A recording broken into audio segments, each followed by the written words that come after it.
Hello, ladies and gents, and welcome to Unit C, Centrality and Dispersion. Let's go back and just take a quick look at where this fits into the course.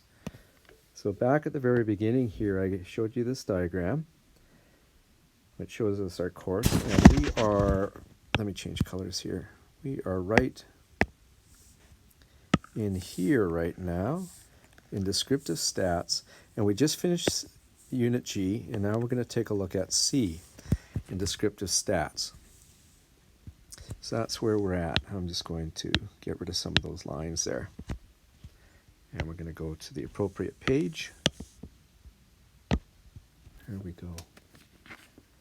All right, so Unit C is talking about measures of centrality and dispersion. Here's the deal. Remember I said that descriptive stats is about making sense of a bunch of numbers.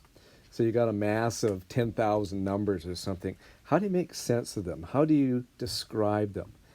And so we looked in Unit G at creating classes and then tables from that. And then from the tables, what we can do is we can create graphs or charts from that. So that's a good way to describe it.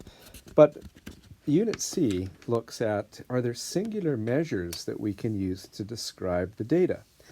And of course, you're familiar with a lot of these, but if I were to give you an exam, which I will actually in a couple of weeks or so, one of the questions that you'll ask me when I give the marks out, I guess we're not face-to-face anymore, right? So when you look at the marks, one of the questions you're going to ask is, well, what was the average? And so the average then is a measure of centrality, the center of the data. And that's actually the first measure of centrality that we'll look at. But we'll look at some other things such as the median and the mode. And then we'll take a look at measures of dispersion, which is looking at, well, how are the data spread out? Are they spread way out so that the marks go from 20% up to 100%, or are they fairly tightly compact so that everybody got in the 60, 70, 65 to say 85 range? So how are they dispersed? So that's what we're looking at Unit C here. And so down at the very bottom here, it's got the various parts here. We'll be looking at measures of centrality, the mean, the median, and the mode. And then from that, we'll look at skewness. I mentioned that actually in Unit G, but this is where we'll formally look at it. Then measures of dispersion. And then we'll finish up here with empirical rules of thumb and something called the coefficient of variation. So let's take a look then at page C2, units of centrality. And a term which you have used a lot before, of course, is the word average. And we're going to use average actually in terms of something called the arithmetic mean, because there are different kinds of averages. But mostly when people use the term average, they talk about the arithmetic mean. So the arithmetic mean is calculated by using this formula here. Now, you've seen this formula in a sense before, probably not the very first symbol, but the way that we calculate a mean, of course, is you add up the numbers and you divide through by the number of values in the data set. And so you've been doing that probably since grade 4 anyways. And so everybody knows what an average is or what a mean is. But it's important that we take a look at what the symbols are for this. And the reason for that is that we want to be making a distinction between a population mean and a sample mean. That's going to become especially important when we take a look at things like the measures of inferential statistics. I'll tell you another reason too is that, and I don't mean this actually to scare you and so on like this, but at some point in Unit E, you're going to get a formula that looks like this. And what you'll find in this particular case then is that unless you know what all of these particular, I actually need to add something here. Unless you know what all these particular values mean here, it's not going to actually mean anything to you. And so you have to know the symbols. So you'll end up with something like this. By the way, it's going to be something which is looks pretty ugly at this particular point, but you're going to find that by the time you get to this, it's actually easy peasy. And in fact, people tend to do quite well in terms of this particular unit. This is actually a minus. So that's a formula that we'd be looking at, and it's got a whole bunch of symbols, but you need to know what each one means. And so we're going to be introduced here to the mean, which is mu, and also the sample mean, which is x bar, and then we'll fill in all the rest later here. So again, not meant to frighten you in any sort of way, but meant to show you here that it's really important that we start using the right symbols. So this particular guy right down here is a symbol which, it's actually a Greek letter. It's the 12th letter in the Greek alphabet, and it's pronounced mu, like that. And it's the symbol for the population mean. And we'll have a different one for the sample mean. You've seen this guy before. Of course, this is the sum of. X represents all of the values in the population, or later in just the data set, so it could be a sample. And big N is the number of values in the population. So when we're taking a look at a sample, that will be replaced by a little n. So let's, down here I've got an example of, well, here's what we mean by X. So if we're talking about the ages of the 50 people in the data set that we used back in Unit G, and we're going to continue using here, then we say X takes on these values, 14, 21, 32, all 50 of them up to 97. So we would sum them up, and we would divide by 50 to get the average age. All right, let's take a look at this guy down here. This is taking a look then at class exercise C3, calculating the mean of the variable x. And so, again, I'd like you to start using the symbols.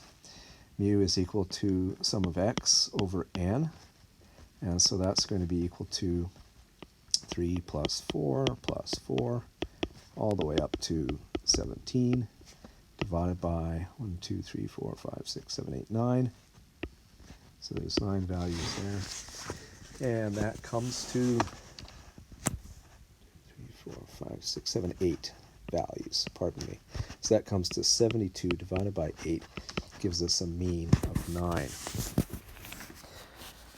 All right.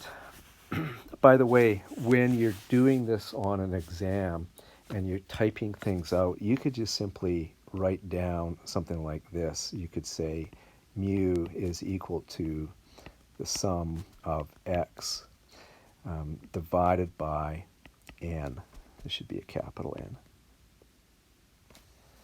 And so you could just write it that way and then continue writing it out. So you don't have to be concerned about getting the specific symbol for mu. All right, let's take a look at number 2. Number 2 then is mu is equal to the sum of the x's over n, big N, so that's our data set. And that's going to be 14 plus 21 plus 32 all the way up, dot, dot, dot, up to 97. Divide that by n, which is 50 values. And that comes to 3,500 is the numerator, over 50, which is 70. So that's the arithmetic mean. The arithmetic center of the data is 70, so the average age is 70 in this particular case. All right, number 3 is, I'm actually going to, I'm going to leave that one for homework here, so you can actually pick that up and we'll take that up in class. I will give you the answer. The answer turns out to be 60. Number 4 here is the mean of the genders of the FOSA club members, where 1 equals male and 2 equals female. So if we were to calculate the mean here, we would go 1 plus 1 plus 2 plus all the way up to 2 divided by your n, which is 30 in this particular case, and you're going to end up with, what do we get here? 39 over 30, which is 1.3. The question is, what does that mean? And the answer is nada. It means nothing, because the problem is that these data then are nominal in nature, right? Where 1 represents males and 2 represents females. So you can't talk about then coming up with what is the average gender in this particular class here when they're nominal like that. Just like you couldn't say, what's the average town that you come from? And where we have things like Edmonton, Calgary, Red Deer, and so on. Now, if you measured them in terms of, say, population size, that's a little different. But if you're just talking about the name of the town, and you could even give them a number 1, 2, 3, 4, 5, then the actual mean that you get is meaningless. It doesn't mean anything at all. So you can't calculate a mean for nominal data. For nominal data, all you can do is you can basically just come up with counts and percentages. What is the count or percentage of males, and what's the count or percentage of females? Down here, number 5 here, we've got the mean of the Business Admin 111 movie ratings. Now remember that ratings is ordinal in nature. So rating scales and ranking scales are ordinal. And the problem that we have here is that we don't know the distances between the numbers. So is my 7 the same as your 7? Or is the difference between a 6 movie and a 7 movie for me the same distance as between a 7 and an 8 movie? And is it the same with your distances? And we don't know that. With ages, absolutely, we can do that. And marks, we can do that because these are interval in nature.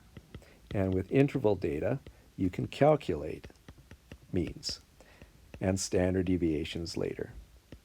But you can't do that with nominal data.